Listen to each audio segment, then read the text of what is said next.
معارض ما بالله هيدا دينا هذا هذا مصير يرجع لما لا يا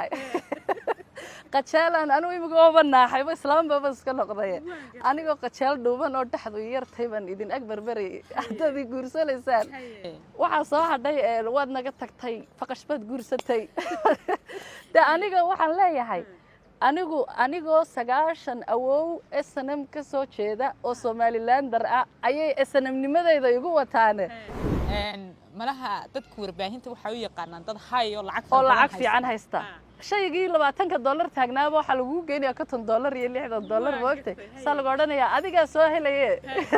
iska bixi haba murmin ka saadna halkan kood bira gashanaysayo waxa isleedahay la odhan tiiba gorgortamaysay bal waxa bay iska wada dhiib marka ayaday ay u yimaadaan islaamaha maxaan kuugu ducaynaa igu yiraahdo ma kor jirin nin samaroona igu duceeya maanta labadaada nin ee dalka ugu sareeya sagalay madaxweyne Muuse Biixi iyo Maxamed Kaahinba maqraatibay ka yihiin dhalashadeedina way ogaayeen ma fahamtay maxaan idhaahdaaye iyagoo og Maxamed Kaahin intay oofigu dhacdayba waliba tunka intuu saarto waxa la yidhi beenaala nin dhintay nin dheer maqraati ka dhigtay ayuu soo talaali jiray kowdhe anigoo markaa mujaahidad 9 awow ku abtirsada Somaliland maanta horta naag looga baqayo meehi oo marka meeshii tagto timaatigii waynad fahanto waxa laga hadlayo waynad fahanto wixii laga hadlayo anigi ma jirteen nimankiiba midba mar ilkaha ku daawanaya isleynay marna kiisi socda nisha la sii raaca marna kii soo socda marna kamiiska garaacaya wax alla wixii lagu hadlayay meesha iyo wixii ka socdayba way ku dhaafeen waan gartay markaan xafiiskii ku noqdayba waxa la igu yiri warkii diyaari kulanti waxaan wanaagsan daawadayaal meel kasta joogtaan ku soo dhawaada barnaamijka kulanka bulshada oo alaabad ku daawataan marti kala duwan barnaamijka waxa rajaynayaa in Sheekh iyo Shariif iyo cid kastaaba ay iman doonto maanta laakiin waxa marti ku ah wariye weyn Sagal Mustafa Xasan Nuur oo ah wariye rog cadaaya aniga maanta waxa ila tahay wariye weyn baan wareysanayaa isaga la yara naxnaxmin aniga laftarkayga naxnaxayo horta barnaamijka kulan ku soo dhawaada iyo Sagal Guure aad baan ugu faraxsanahay inaan ka soo muuqdo walaalo hablaha runtii firfircoon ee saxaafadda ku jirana wad ka mid tahay adiga iyo channelkaaga iyo dhamaan taageerayaashaadana aad baan u salaamaya waana dhawahay waad maadsantay taageerayaashaadina salaam sagalay ayaga oodahoodi aad weyn taageerayaashaadana aad iyo aad baan u salaamaya haddaan wax ka kala tago oo naxnaxanahay la yaabina ilaan markii ugu horeysay intaan soo noolaa oo meel aan soo fadhiisto lay wareystay weeyna wax wareysta mooyaan show cabsidan ay leedahay baash aniga wali lay ma wareysan baan sagalay markaa aniga insha Allah ku wareysan doona adiga laftarkaaga markaa wuxuu baan burkii mikrofoonkin baan wali la ordayaa Sagal Mustafa Xasan Nuur aad iyo aad u mahadsan tahay waxay ka mid tahay gabdhaha warbaahinta ee fadhigooda yahay magaalada Hargeysa laakiin xoog safarka badan sagalay ugu horeynba hadii aan ku weydiiyo su'aasha ugu horeysa imisa sanadood horta joogta warbaahinta walaal waxaan joogaa 15 sanadood baan joogaa warbaahinta waxaan ku biiray 2000 iyo maxaan idhaahdaa 9kii ayaan ku biiray marka intii ka dambeysay oo dhanna sidii baan u joogay marka wakaas sagalay 15 sanadood warbaahinta marka joogto kulay maanta iyo 15 sanad ee farqi weyn baa u dhaxeeya oo warbaahinta imika way isbedeshay caqabadihii waqtiga taagnaa maxaad oran kartaa والله وقتي أن كسو بيري هرتا وينسكا جران كرنايو dadkeenu umay bisleen saxaafada gaar ahaan marka haweenka noqoto way ka duwaneed oo caqabada aad iyo aad u fara badan ba maaragtay jiray oo maxaan idhaahdaa mararka qaar marka koowaad caqabadii koowaad la kulmaba waxay ahayd ma inan ba banaanka u baxaysa oo rag dhex galaysa oo maxaan idhaahdaa mikrafoon qaadanaysa cabsidii markaas lagu soo beeray iyo wixii marxaladii kala duwaneed ee habluhu runtii iyadoo warbaahinta aad ugu yaraayeen waliba waqtiga banaanka loo baxay riboodka banaanka ay aad ugu yaraayeen ma ku soo beegmay oo dhowr hablood oo kaliya Nimca Samriye iyo Hodan Cali Cajab iyo ay ka mid yihiin iyo Nasra Ciise iyo adigu habla tiro kooban bay haayeen ay bixi jireen runtii iyo inan muna la oran jiray Muna Casayr iyo sidoo kale Muhaad Daahir Faarax jire كل هبلوه مركز آد بو يراي مركز أنا قلفتر كيجو يجا درب إيه نقضيه إيجا سيهوري موقتها مركز مر أي درب جي يرد شبيان أنا آدو وده شبين أو قيب كم إذا أي شبيان رنتي أو أيان أنا جو كباج ماي aniguna sidii un baan maaragtay aan dacalka u qabsaday oo maaragtay aan ugu biiray saxaafaddii shaqadaydiina markaas ay noqotay mid hirgasho oo wax badan ay fudaydiyaan runtii markaan eegno wixii laga aaminsanaa anigu laftarkaygu markaan soo galay aan ka aaminsanaa iyo markaan dhex galayna way kala duwanaadeeno waxaan islahaa dee nimanka cadow bay idin yihiinoo jiqil bay kugu riixayaanoo maaragtay aad bay ku cadaadinayaan oo dibudhac bay kugu samaynayaan laakiin waxay noqotay fursad wax alla wixii inama markaas aan wada shaqaynaynay ayna siiyaan oo ay ahaadaan inama runtii inamada ugu ixtiraamka badan leh runtii aad baan u wada salaamaya dhammaantood oy noqoto hadday saf la gelaya ama wasiir la wareysanayo ama shir jiraayid la qabanayo inay idhaahdaan hablaha xagga hore soo mara oo aan annaga tvgii aanu ka shaqaynayna markaa uu helo codadka inamadu helayaan codad ka kaleersan ama muuqaalada helayaan muuqaalo ka fiican maadaama annagana la ixtiraamaya xagga horena la marinayay dhammaantood intii aan soo wada shaqaynay oo dhan aanu caqabadaha ka soo wada gudubnay halkani way is wada garanayaan anoon midhiya laba u kala qaadayn aad baan u salaamaya waanad ku mahadsantihin banleen isagale waad mahadsan tahay aniga qudhaydu barnaamijka bal adiga lagu wareysanaya laakiin haddaan halkaa inamada kelmad ku darsado inamada warbaahinta Somaliland qaar ka mida ama inamada warbaahinta baan idhaahdee runtii waliba warbaahinta madaxa bannaan inta badan anagu aan leenahay ama dee adigaba warbaahinta madaxa bannaan ba kulli connection wada leh qaarkood haddaan ilmo guura ka dhigi karaayo waan ka dhigi lahayd yani wanaagga iyo sharafta iyo walaaltinimada iyo garab qabashada iyo maad aragtay say kula shaqaynayaan iyo say kuu soo dhaweynayaan marka anigu waan yara diidaa hablaha qaar baa waxay yidhaahdaan inamadu way maad aragtay dib bay noo reebaano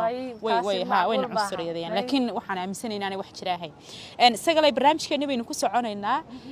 sagal Mustafa Xasan Nuur waqtigaasi aad ka soo warantay aad warbaahinta ku soo biirtay aad waliba banaanka u bixi jirtay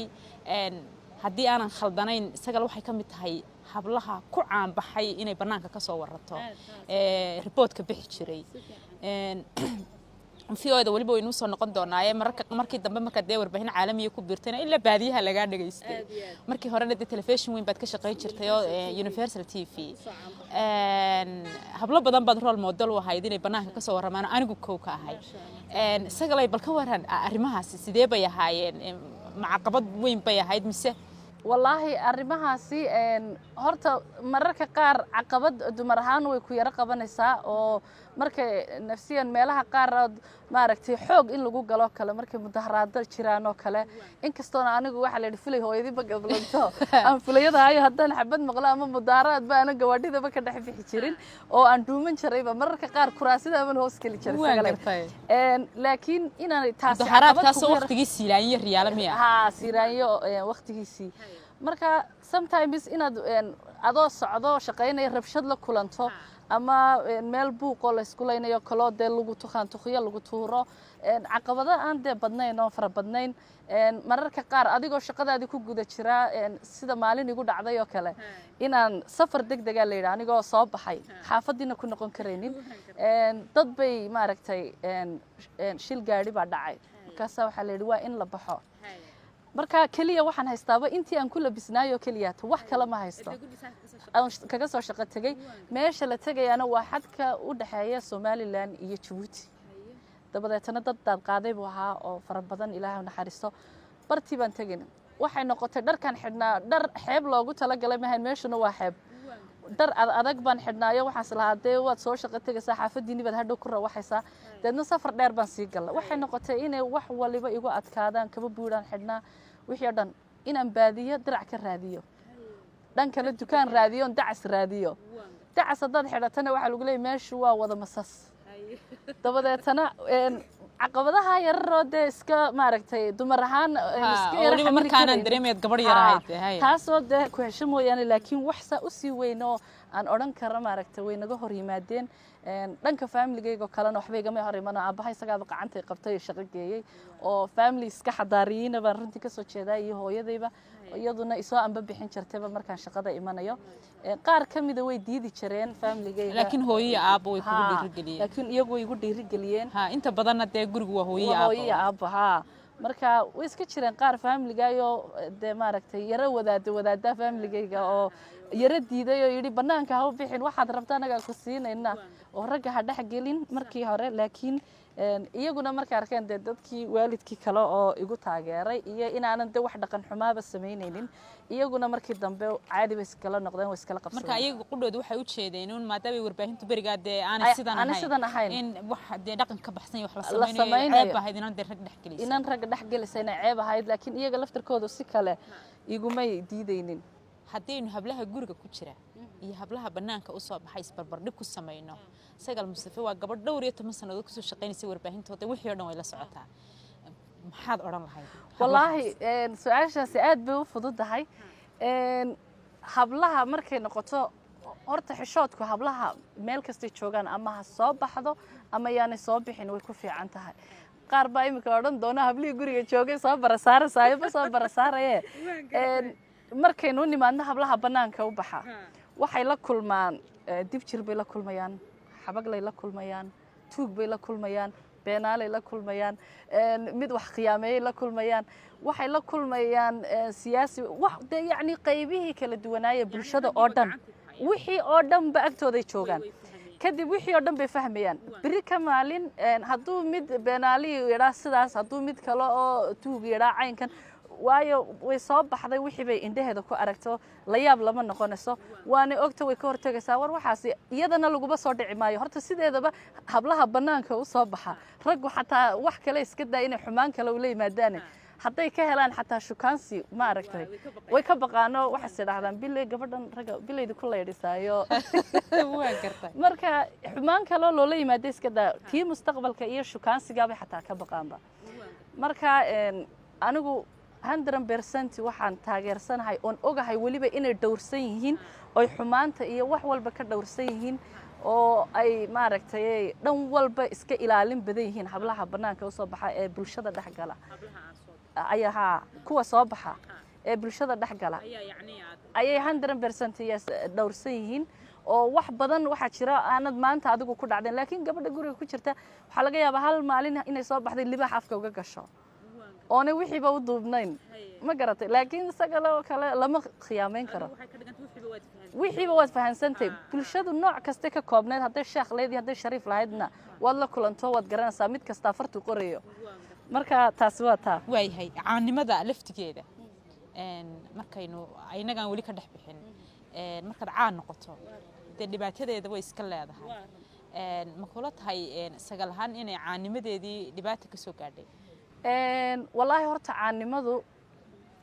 caanimadu aad bay maaragtay sometimes aad bay u adagtay marmarna horta waxaan is idhahdaa marmar caqligaad leeday maanta haddaad lahaan lahayd mabaad noqoteen caan mararka qaarna waxaan is idhahdaa ilaahay baa kugu duwayo maxaan idhahdaa goor fiican ayaad caan noqotay waxaad markaan kuu qaado ta wanaagga dhanka wanaagay leedahay waxaa laga yaabaa meelo fara badan oo aanay dadka kale aanay access u helin ama aanay geli karin inaad gasho meelo badan oo deegaano badan oo marmarka qaar waxaa dhacda anigu weliba waan safar badan markaad meelo kala duwan tagto oo aad isleeday meeshaas hal qof kaama garanaya talow iyo cagad biyaa bannaanka kaaga soo iibiya ayaaba waxaad arkaysaaba wixii oo dhan bulshadii iyo dadkii oo kuu wada kacay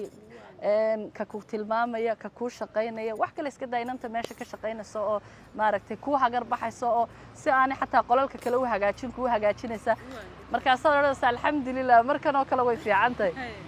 mararka qaar koodna markaad maaragtay danahaaga gaarka iyo hawlahaaga gaarka iska wadatay isleedahay sidii dadka caadiga bal u noolowna waxba ma noolaan kartid inaad niqaam xidhato mooyaan sidoo kale marka suuqa istara ka soo adeego استراحة مثلا خضار دونه كلا دانو مروانايو مرة كقاركود وحصلنا سوقي خضار دونه أما هيلب دونه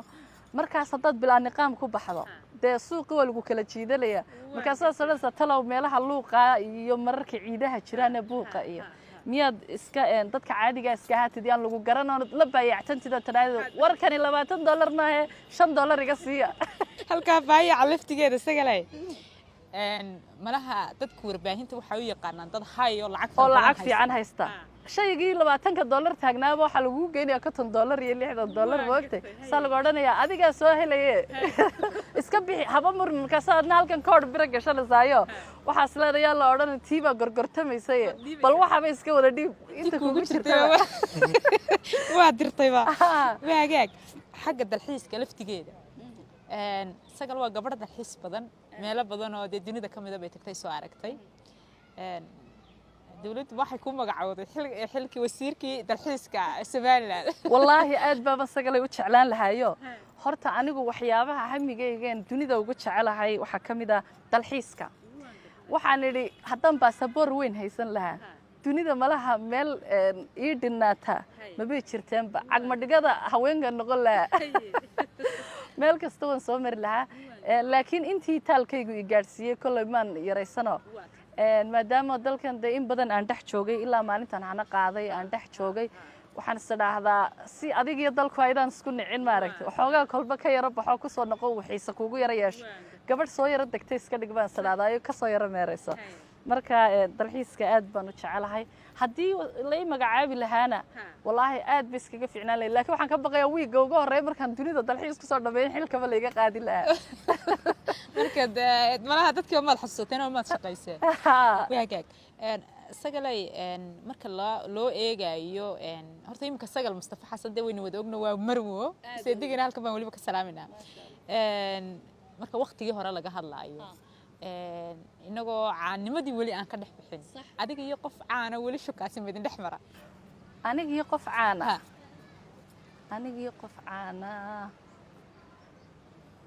una dhex maray laakiin ma jeclayn qofka laftigiisa aan jeclayn maya waxaan jeclayn inuu qof caana una dhex maro ma aha qof warbaahinta ku jira qof ku jira fankana ma ahayn laakiin way jireen qof siyaasad ku jira aanu yeelanay laakiin maxaan idhaahdaa ma jeclayn weliba anigu in aniga iyo isaguba aanu bannaanka u wada baxno waa hagaag su-aasha ku weydiinaya waxay tahay sagale waad guursatay weliba waxaad ka guursatay deegaankaagii ka baxsan caqabad intee leeg baa kusoo wajahday wallaahi horta sagalay su-aashaas waaban iska rabayba in la iska weydiiyo horta waxyaabaha igu kalifay waxaa ka mid ahaa haddii aan kuu sheego horta mararka qaar samadaa furan ba layidhi carabkaagana waxaa la yidhi haddaad wax wanaagsan ku haysto ilaahay wuu kuu aqbalaya anigu abtiyaal maan lahaynoo maaragtay isku deegaanun baan ma garanaysaa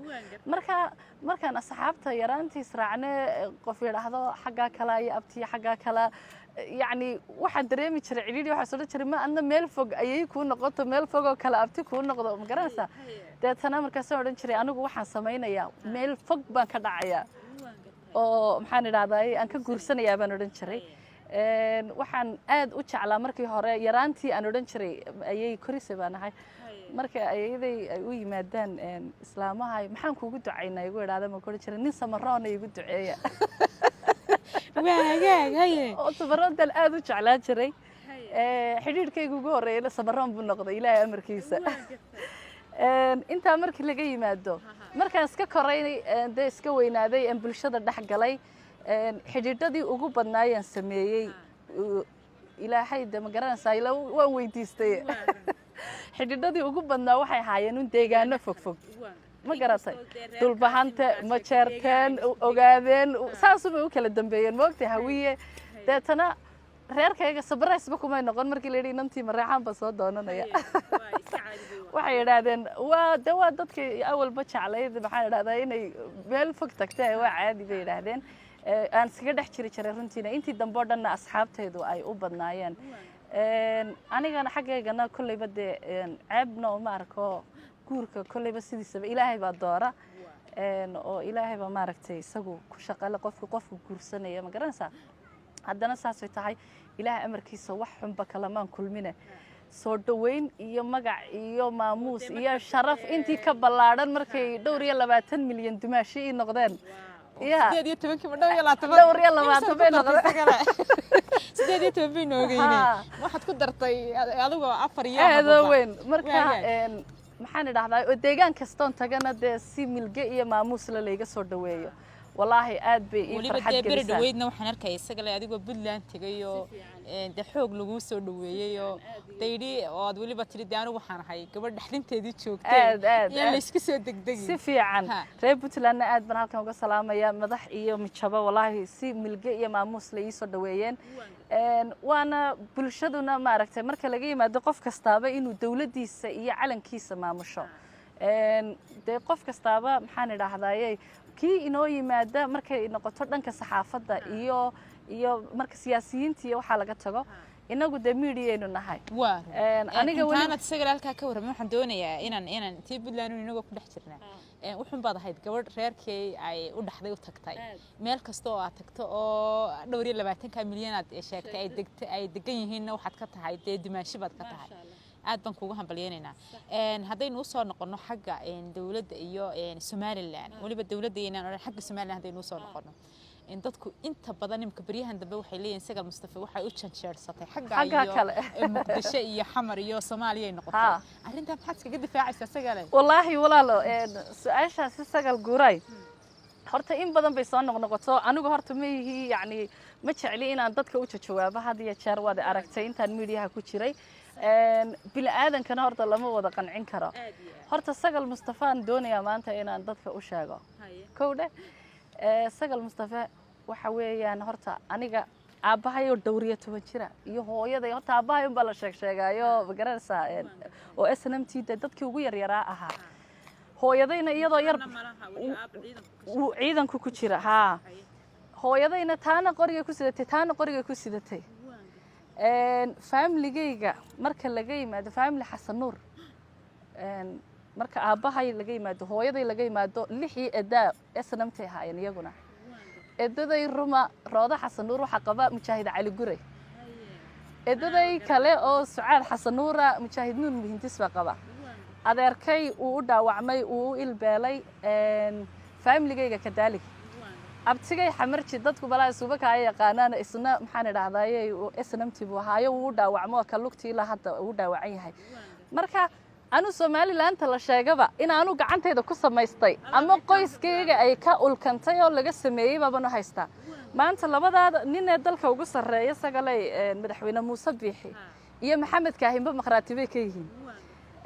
dhalashadeedina way ogaayeen ma fahamtay maxaan idhahdaayay iyagoo og محمد كاهن أنت أوفيقو دعدي بولي بتون كأنتو يسارتو وحلي ربنا nin dhintay nin dheer maqraati ka dhigtay ayuu soo talaali jiray kowde aniga markaa mujaahidad sagaal awow ku abtirsada Somaliland maanta horta naag looga baqayo meehi laakiin waxaad moodaa bariyahan dambe inay soo baxeen koox yar oo doonaysa Somaliland timina ka dhigaan xabad yar oo beedo gacanta sidan hadii la ilaa dhacaysa sagal Mustafa ana horta dawladda uma shaqeeyo لما شقينين وما شقيو waxaan u shaqeeyaa idaacad madax banaan oo VOA waan madax banaanay shaqadayda igu qasbis deegaan kasto la idiro inaan tago marka shaqada laga yimaado qof muwaadin oo xor ah ahay meeshu doonatay karo muhiimadu hadaba waxa weeyaan sagal Somaliland darba mise maaha anu Somaliland darbaanay Somaliland gacantayda baan ku samaystayba ma fahanti naag horta taa looga baqayo kii hore u ogaa iyo kamaanta ogaanayowba horta taa ku biyacad waa talabaade waxa weeyaan sagal markay dalka ka baxdo ma intay meel soo istaagtay tiraahdaa Somaliland ma jirto qarankeedu ma jiro dadkeedu ma jiro taasina waa maya hadii la soo helo anaaba khayriyada isgeynaya barta qurub la igu jaraalee waan gartay taasina waa taa waxa soo hadhay waad naga tagtay faqashbad guursatay aniga waxaan leeyahay anigoo 9 awow SNM ka soo jeeda oo Somaliland dar ah ayay SNM nimadayda igu wataan deedigin soo dhaweeyo inantiina halka xiriya ka raacin lahaydaan qaylada ka daayayo buuqo marka waxa leeyahay calafkuna waligeed buu jiri jiray ma garata marka ma xad u jeedaa sagalay markii aan guursaday ani horta waxa wasleeyahay markii hore mucaarad ma lahayde deena adeer hadda masayr yari jirana waa leeyahay qajaalan anu imiga oo banaaxay islaam baba iska noqday anigoo qajaal dhuuban oo dhaxdu yartay baan idin ag barbaray hadii guursanaysaan imiga la waban idin soo noqonayaa balqaylada iyo buuqay naga daay oo seedigii sharafka soo dhaweeya waan gartay marka waxaad leedahay arinta ayada ah anigu xamar iyo waxa kuma jiree Somaliland baa aniga asaasay oo Somaliland waxaan aniga iyo familygayga aasaasanay Somaliland gacantaydaasaan ku samaystay Somaliland laygaba baqayo Somaliland sagaal awow baan ka soo jeeda haddaan xamar tagama haddaan talaabiib ka daga anu Somaliland darbaan waana ku dhimanay Somaliland darnimadeedaas ay asxaabta qoladaad wala weyntii faqashta ku sheegaysaan igu soo dhaweeyaan igu sitaano igu maamuusaan idinkuna inantiini baan igu maamuusa halkan aad markaa caruurtina ku dhalatay inaan keeran habarka halkan ku dhashay insha Allah hawada ku soo jiraan kula dhaldhasheen maxaan idhaahdaa aniguna sidoo kale meel kalena uma guurayay shaydaanka iska naarabaalay waxaynu soo noqonaynaa isagalay siyaasadda ma isleedahay marna wad ku biiri doontaa mise ma ku bilaan garaysantay wallaahi horta siyaasadda Afrika horta qofku markuu xilka qabto hal habeen waxaan isleeyahay malaha marmarka qaar calooshay xanuunta sagalay waxaan isdhaahdaa waxaan u naxaa marka qof la magacaabo waan u naxaa waxaan idhaahdaa maantay mucaaridnimo u bilaabmatay maantay waxaan ku yiri ay hurdo la'aan u bilaabmatay maanta warwar u madaxda caalamku markay xilka qabtaan dawladaha caalamka madaxdooda xilka way ku raaxaystaan kuweenu kuma raaxaystaan sida loo caayayo ee bud loogu wado ee waxaan ku yiri dagaal loogu wado ayuu mid quraati isagoon ladin uu ka dagaayo xilka laga qaada marka imikaba waxaan leeyahay anu xilka waan qabanaya horta kowda dawlad aad weyn meelaha maaliyadda iyo dalxiiska iyo meelaha dhaqaaluhu yaalaha la igu ogaado maaliyadda ka dhawaajisay sagalay ma lacag jeceshahay aad weyn aad banu lacag jecelay lacagta ma cid nacda jirta waan gartay lacagtii ugu badneed ku soo gashay sagalay intay ahayd lacagtii ugu badneed soo gashay la dawaqo markii hore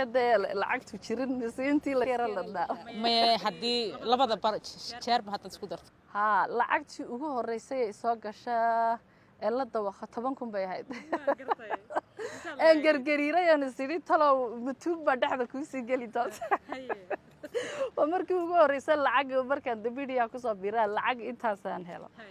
dabadeetana waxaan ka fikiray markiiba maskaxda wareejinaysa talow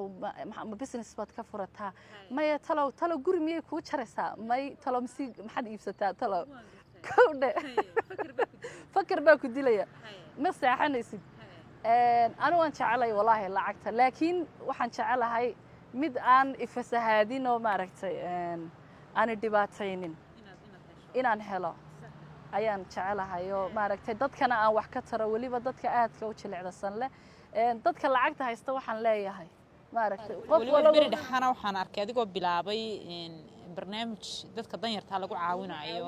meelaha social media sa snap aan ka caawinayay dad badan oo aan guri u dhisay iyo baa jiray ma garanaysaa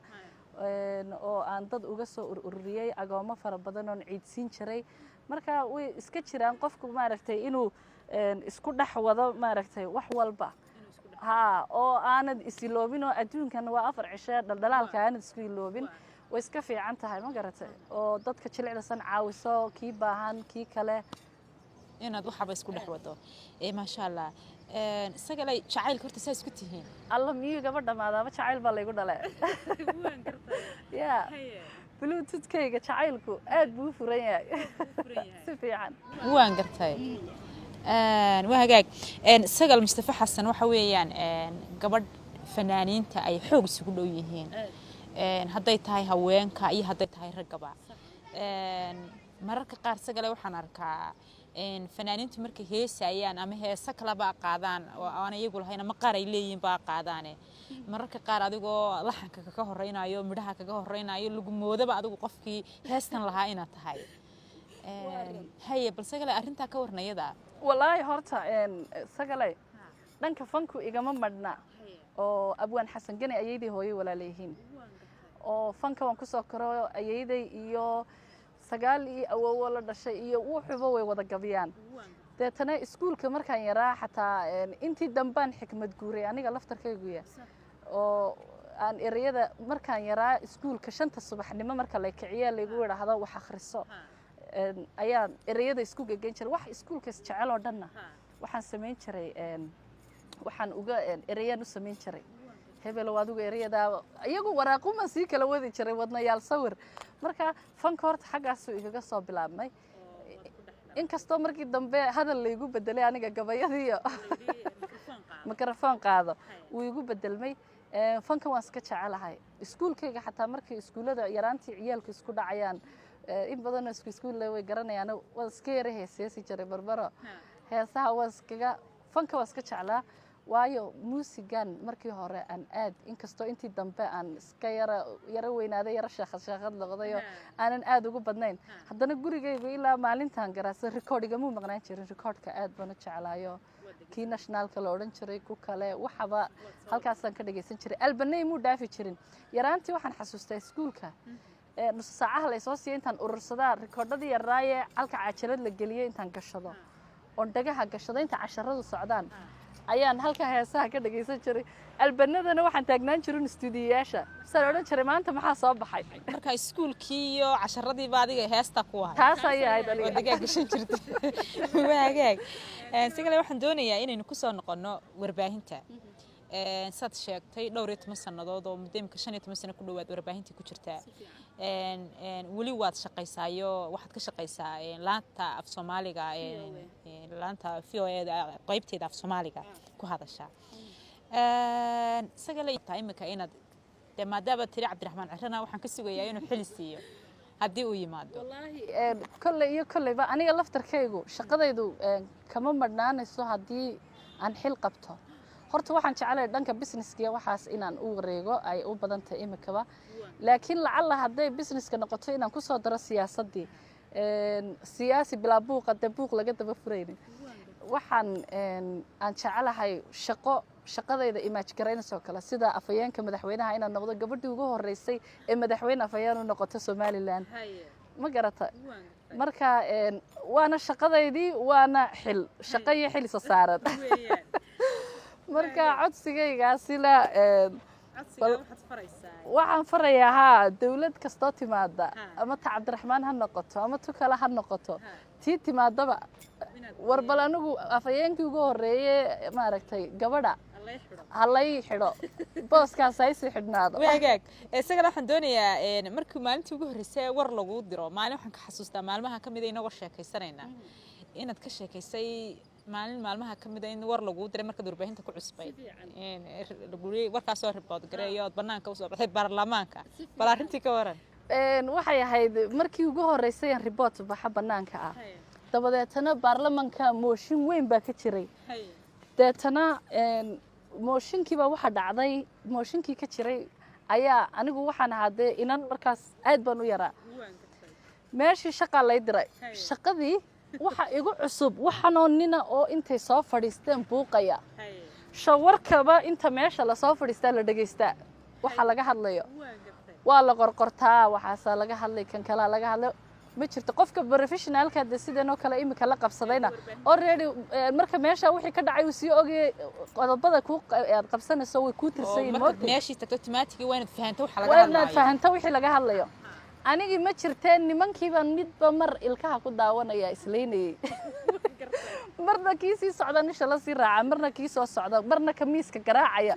wax alla wixii lagu hadlayay meesha iyo wixii ka socdayba way dhaafeen waan gartay markaan xafiiskii ku noqdayba waxa la igu yiri warkii diyaari dabadeetana warkii ma garanayo wax alla wuxuu ahaa dan uu jeeday iyo dan uu ka jeeday ma garanayo khadar maxamed cagfiloon halkan aad uga salaamayo ayaa markaas wuxuu joogay isku TV-gan wada joognay agaasimaan u ka ahaa dadana wuxuu yiri abti warkii dhaqso waynu diraynaa oo xagga waa university markaas waxaan idhi haye markaa waan ka xishooday inaan ku idhaahdo wixiiba ma jiraan moogtay haye baan ku idhi qol baas ku soo xidha kamaradii iyo qalinkii buuggii baan hoos fadhiistay bal kaale adiguba fahanoo dhan alla dhanaan kaga tago ma jirto markay warkii wax kale ka harsato igu soo noqday maxaad qabanaysaa ma dhamaysay saan runta iska sheegoon idhi abti maye maxaan idhaahdaa anu meeshaan iska daadaawanayay waxaan sameeyey ma jirtee bal kaalay deetana ilaahay cimriga horta ha u barakeeye maalintaasu ayuu aad intuu iigu qayliyey buu igu yidhi waxaad samaysaa meeshaas waxaa ka dhacay baarlamaanka saa u dhig oo saa u dhig oo saa u dhig oo saa u dhig warkii haa waa inaad saa u qortaa maxaan idhaahdaa halkaa iyo halkaa iyo halkaa iyo halkaa marisaa warkii sidii baan ku mariyey bartiiba maxaan idhaahdaa warkii aan sidii ku sameeyey maalin labaadii baa jaamacaddii lay diray wixii le shalay baaba lay tababar maya waxaa lay diray jaamacadda Hargeysa arday qalin jebinaysay shalay buu tilmaamay soo maaha bartii baaban istaag waxaan ku ku soo sameeyey waanu keenay soo yidhi abtigu shaqo fiican baad soo qabatay marka waxa ka dhiganta adiguna arday firfircoon baan ahayo waan dhageystay runtii sidii igu yidhi qaabku igu yidhi u dhig aniguna waan sameeyey laakiin maalintaasi war la'aan haddaanu isagu joogi lahayn war la'aan ba TV-ga ku dhici lahayd war muhiimana wuu ahaa moogtahay